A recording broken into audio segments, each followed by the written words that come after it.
Changing colour in the middle of a row or a round. Let's say you've got two colours. I just want to show you, because this happens a lot in these new tapestry mosaic crochet techniques. You're carrying one colour and you need to swap over to it.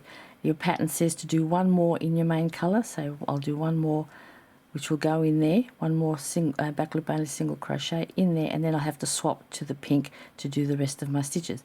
The way we do this is just like amigurumi, if anybody's ever done that. You start your stitch with your main colour, you pull the loop up for your single crochet, but you don't finish with that colour. You bring the other colour forward. Now you watch, see how my threads are crossing over? I like that technique better. It's a neater finish. Just make sure the colours are there and finish with the new colour.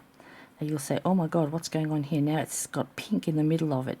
But it's just the nature of the beast with stitches, the way they laid out, it's going to look wonderful. You watch. I'm going to start my next stitch, which is the first stitch. My pattern says next stitch is pink. Let's do pink. You do your normal stitch with the pink now, and look at that. You cannot see the colour change. You think you can, but you can't. I'll show you what it looks like when you don't do it this way. But and then you just continue working whatever stitches are in your pattern, and there's your nice new little section. And then it says, so it says do 4 pink, and then you're going to go to the main colour of purple. Well, the fourth one has to be another one of those swap overs. So you pull the yarn up, and then you swap to the new colour.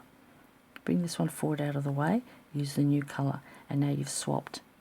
And then you continue working over the non-used colour, the colour you're not currently using.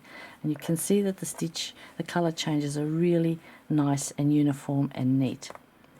When you don't do that, I'll show you what happens. So let's say it says do 3 purples and a pink, and then start with pink. So I've got 2 purples, I'll do 1 more. And now I swap to the pink.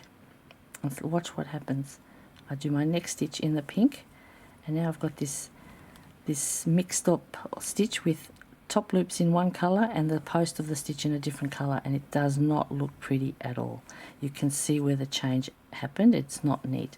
So if I just pull away from it a little bit, I'll try to, but anyway, you can see the difference.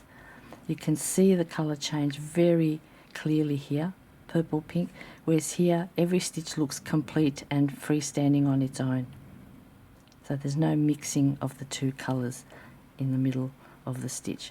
So that's the changing colour midway technique. I know there's some other techniques that have come out, recently, but I still stick with the tried and true methods. This is my method. Next stitch, start it, swap out. When you swap, always bring the loop you're dropping forward so that it twists around the new loop. It's just a neater way, and you don't get these lines at the back of your work. So here's what it looks like at the back.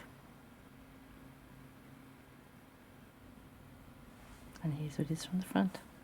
And now I just carry on with my pinks. And it doesn't matter, the stitches could be anything. It could now be a front loop stitch. Where am I up to? I'm over here. I can make my next front loop. You just do whatever your pattern tells you to do in whatever colour it tells you to do it. But when it tells you to change to the new colour in the last stitch of the old colour. That's all I'm telling you to do. Easy, easy, easy. No big deal. Here we go. Changing colours for tapestry mosaic crochet.